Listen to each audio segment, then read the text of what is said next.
Aberdeen Asset Management, Asia. Aberdeen is one of the largest FII investors into Indian market. Hugh, good morning. Good to talk to you.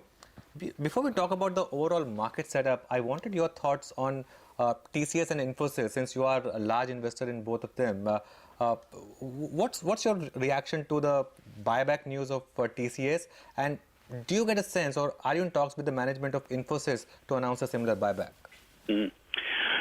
Well, as far as we're concerned, the buyback is, all things being equal, good news. Both TCS and Infosys have very strong balance sheets, surplus cash. So one way of dealing with that is of course for expansion, or indeed, if expansion needs are satisfied, then the surplus to that can come back to shareholders in one form or other, being either dividends or via buyback. So we are broadly supportive of such action. And there can be a few other cases where that might be suitable. So if one starts, then inevitably we might have others following suit. So we do welcome it. Mm-hmm. Hugh, good morning. Thanks a lot for stopping by. What's your opinion of the founders versus board battle at Infosys? Does it give you any question marks on your investments in Infosys? Oh, well, I think it has to give question marks. Of course, when one sees these things in the press, and I don't want to sound like Donald Trump and say all the press is hyping things, and there is a bit of hype, obviously, because it makes for very good press.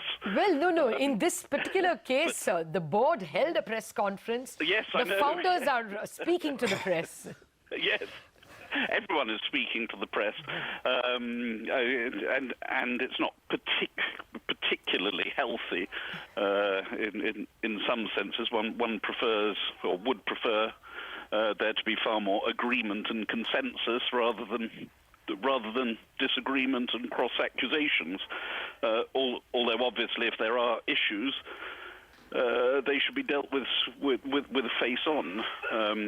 So in a sense, we're like everyone else, watching, waiting, and does it cause concern? The answer has to be yes. I mean, it's not good news when these things happen, and it deflects management time that should be spent sort of far more profitably working hard for the benefit of all shareholders. Well, that's true. Good morning. What about the markets? You know, yesterday we were speaking to one of your peers from Ashburton, and they said that they were quite surprised with the kind of move that the Indian markets made post the budget. Have you been surprised with this rally as well, and do you see more coming here? Ooh, that's a tough one. I think we've been surprised by markets since the Trump election in many ways, and we're perennially surprised by market movements short term. They never quite do what you predict they'll do, and world markets are being pretty buoyant at the moment, considering all the issues that we all know perfectly well still remain out there. So yes, to an extent we're surprised, but then the market had been fairly quiet with all the demonetization effects coming through. And in many ways, we don't worry about things like that because from our investment style and process, we're far more sort of long-term and fundamental, and we remain as keen on India as we were many years ago. And as you well know, our holdings very rarely change. I'm sure you'll be positively surprised because, you know, you are the highest on overweight on India right now, and cash is only 0.9%. So, Hugh, what kind of returns do you expect from India now? You know, in your portfolio, you have highest overweight in IT. I mean, it's even more than the financials, which is quite interesting. From here on, what kind of sectors do you see outperforming in India? Yeah, I mean, it's very hard to be specific on what sectors are going to do better than others, certainly in terms of stock market returns. The glory days, if you like, of the IT returns are probably over. So it's a far more mature industry now, and in a sense that's already evident in the ratings on the stocks. Financials, certainly the financials we hold, are fairly highly rated. The HDFCs, the HDFC banks, and the like are not particularly value stocks. So it's a matter for us of aligning growth prospects with valuations and being prepared to pay a bit more for the growth that we think is coming through a bit stronger in those sectors.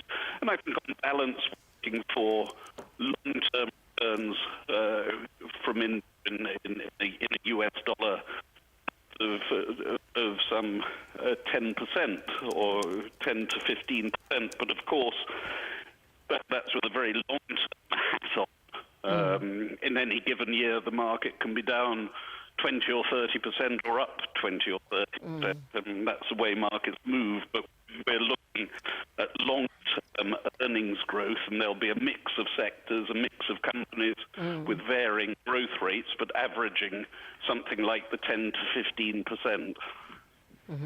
Well, Hugh, there is another merger that's entirely a rumor at this point in time. Entirely a rumor, I want to emphasize. We have no confirmation whatsoever, but nevertheless, it's a stock you hold, Kotak Mahindra Bank. The talk is that it could be looking to merge with Axis Bank. How would you react as an investor? Well, I think we'll react when we know the news. Okay. Yes, we are. You're right. We are holders of Kotak Mahindra and have been admirers of the way it is run and the tightness with which it's run. And it has made acquisitions in the past where we were actually holders of the company being acquired. We're not holders of Axis Bank. I think just wait and see. But Kotak is a very well managed company. You know, the other thing that strikes me as interesting is your addition of Bharti Infratel into your portfolio way back in October. Are you smiling through the pain that you're seeing in the telecom space now? Because it's a tough space to be in these days. It is a tough space to be in. I agree, and at times we wish we weren't in the telecom space at all. We've got small exposure overall in telecoms, but that's part and parcel of running a portfolio. We do balance a portfolio. We have a mix of good and bad performers, and some industries doing better than others at the time. So, yes, I guess smiling through the pain is quite a good way of describing it. Okay, thanks a lot for your time. And of course, we wish that you stay invested